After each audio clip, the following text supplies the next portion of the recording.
They announced that to us when we met in September as head coaches. So it's been a while since we've kind of known about that. You kind of could anticipate who would be some of the options. Could even throw Georgia, South Carolina in there. Obviously Kentucky.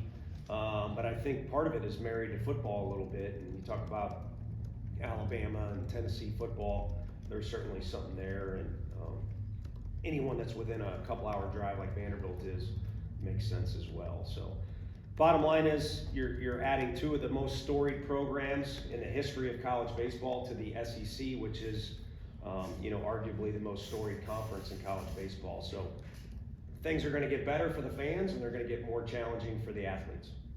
Right. Who do you feel like were your most consistent, best defensive shortstops this fall? Yeah, well, you said shortstops with an S, so there was a lot. I think consistency is the key, and it depended on the day. It's kind of the easy way out. We had Alex Perry on video a couple times during film review, and it's almost like what he saw clicked, and he was our best guy on that particular day. This was just a couple days ago. Obviously, Ariel's very gifted, and he does some things that other guys simply can't do. Simo, especially early in the fall when that's all he was doing was camping out at shortstop, really showed determination to learn the position, play it at a high level.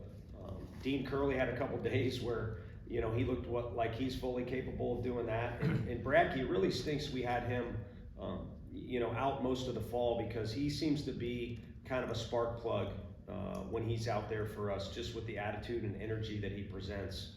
So I don't have a definitive answer for you. It depended on the day. It depended on who was healthy. And then part of it is the opportunities that we gave them too. There's certain days where we ask guys to move around a little bit. The bottom line is I think all guys know the position. It's still up in the air what the best combination is there. And it might not be who's the best guy there, just who's the best overall combination. As valuable as a position we realize as it is. Eric? Tony, how did Peoples kind of grow as a catcher this fall? In that group of catchers, how did that evolve from the start of fall to now? The group of catchers immediately kind of took to each other. I think they're, under Coach Elander, they're going to work really hard. So you kind of, seem to get a little camaraderie there because you're going through tough times, kind of like our guys do in the weight room with Q. And then they're all just very eager to learn. I think that's a position. If you're in your 20s even, I don't know, you can say what Yadi Molina, Mike Sosha, whoever you want to pick out, it's a challenging position every day. Experience is probably the most important thing that comes with it, and all those guys are, realize that, and they're eager to learn. And Peebles is just one of those who you could see in Nashville, he caught way better than he did in Greenville. That was a 2-week span. And I don't think it was because of a different location or the pitchers he was catching. It was simply because of improvement and willingness to learn. Sam? Going off of that, you talked about what he's been able to do defensively, but Canada at the plate, what has impressed you about him as well? He does not give away any at-bats. And if you're talking about team at-bats, quality at-bats, you can term it a lot of different ways, but we have a certain definition that probably most teams in college do on what a good at-bat is. And he had the highest percentage of success this fall.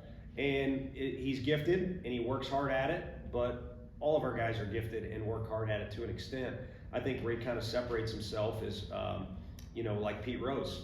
He has the most hits, and one of the reasons is he didn't give away any at-bats. And I'm not condoning gambling or anything like that this weekend, but I like having a guy that approaches each at-bat like Pete Rose, where it's fighting you tooth and nail like it's the last at-bat he's ever going to have. Mike? You had Blake Burke and Christian Moore in the outfield. You did not laugh at my Pete Rose joke at all, by the way.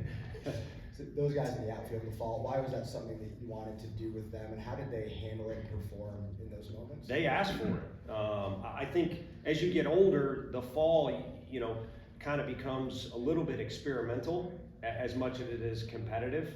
And it's not like those guys aren't bringing it every day. I think that was one of the positives of the fall, was the group had a good environment every day.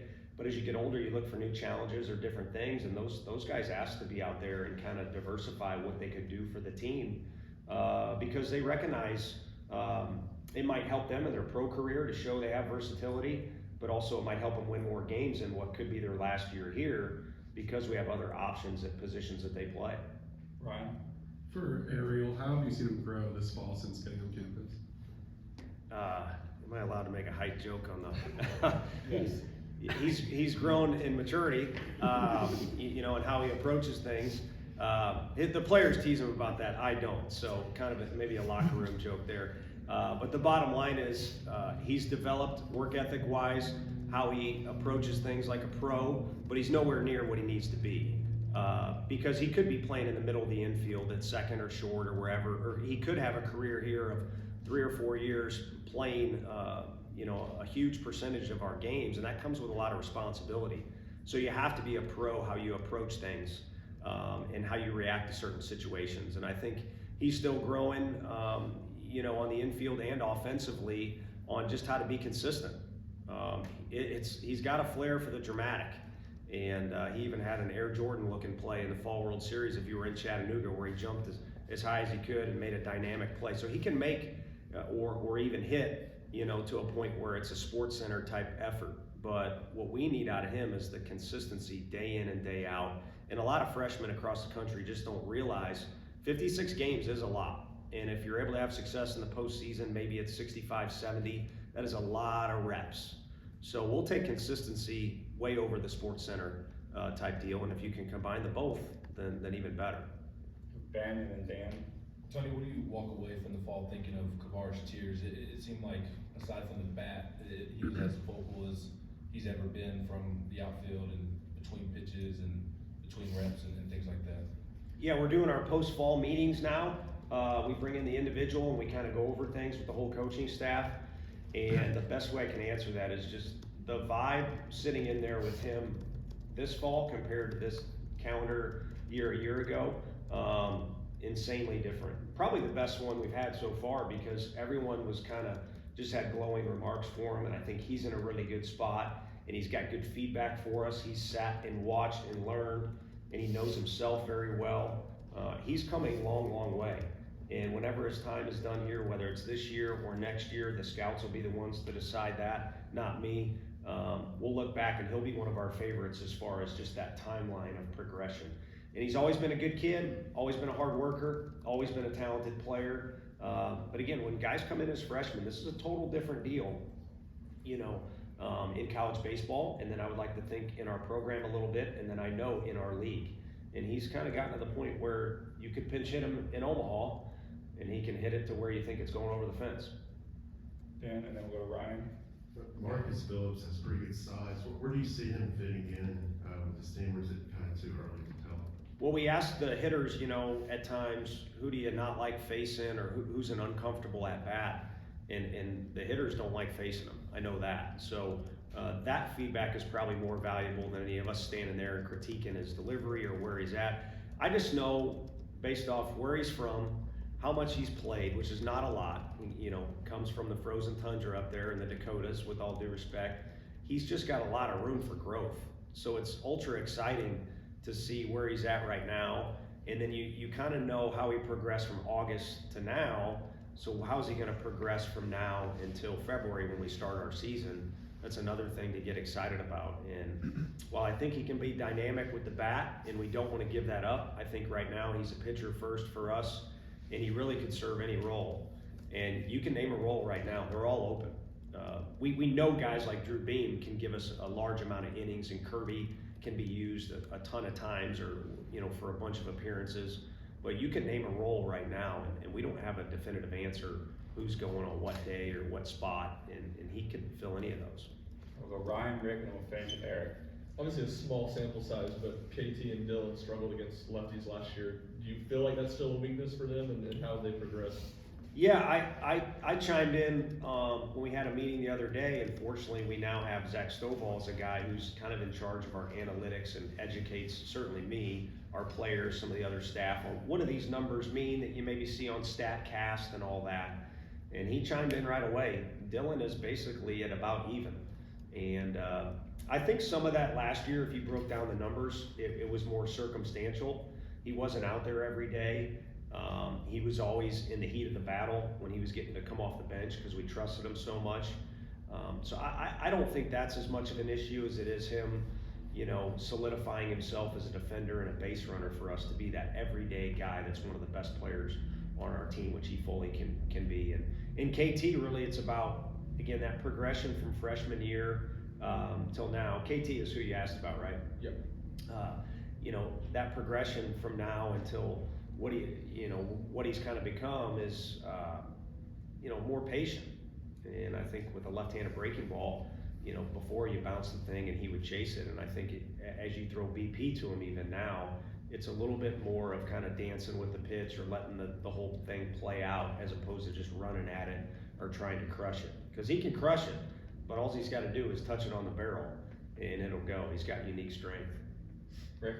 Tony, are you and your guys getting involved in the hype for this weekend's big football game? This coach hype, and the whole week is insane. I mean, we got all kinds of stuff going on, so I'm glad you asked. I don't know where to start. I mean, if you're going to start, I think you start with Dolly Parton. She was on the Howard Stern show yesterday. I called in to the radio show for the first time in my life to try and let her know how much she does for the state of Tennessee. I got rejected, so maybe I'll get to say hello to her in person. The Kansas City Chiefs can have Taylor Swift all they want. We'll take Dolly Parton on Saturday. Before we even get to Saturday, we've got Todd Helton coming over to our stadium for what will basically be kind of a ribbon cutting for breaking ground on the stadium, and others will gather as well. But excited to see Todd. He's always active and hunting and golfing and things like that, so it's been a while since he's been over to the ballpark.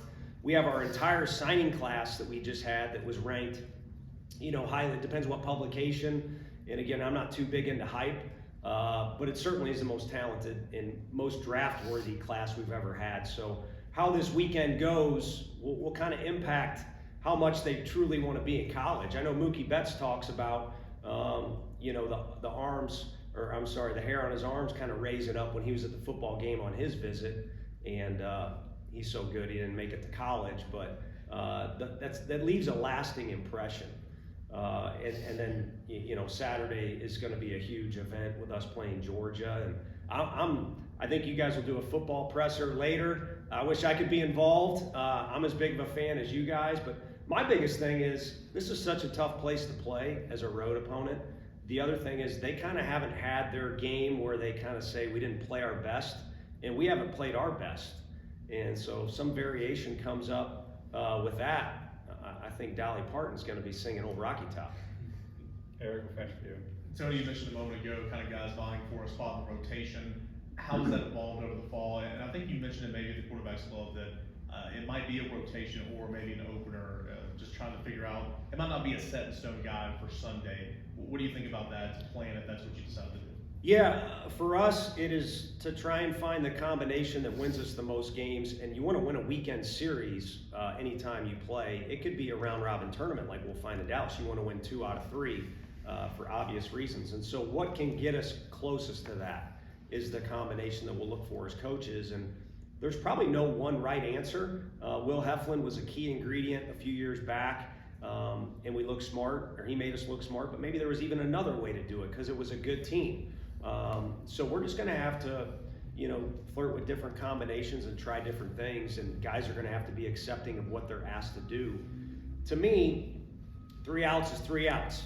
You go out there and get your 3 outs, and maybe you're only asked to go get 1, but we've got a lot of depth, we've got a lot of competition. If they all do their work the way they're supposed to over the winter, we'll have a lot of options for what you're talking about, but I don't think we'll have those answers probably until March, April. Who knows? And maybe it's a deal where the whole year long we're just kind of working and scrapping for wins and trying to figure out what works for us. Last year was frustrating at times, but I do think the effort the players and the coaches put forth at the park of like, this isn't working, so let's try this. That didn't work that great. This worked a little bit. That's what baseball is. It's what you get in the cage as a hitter. It's you tinker with things a little bit until it works, and that's what we'll probably be doing with our pitching staff.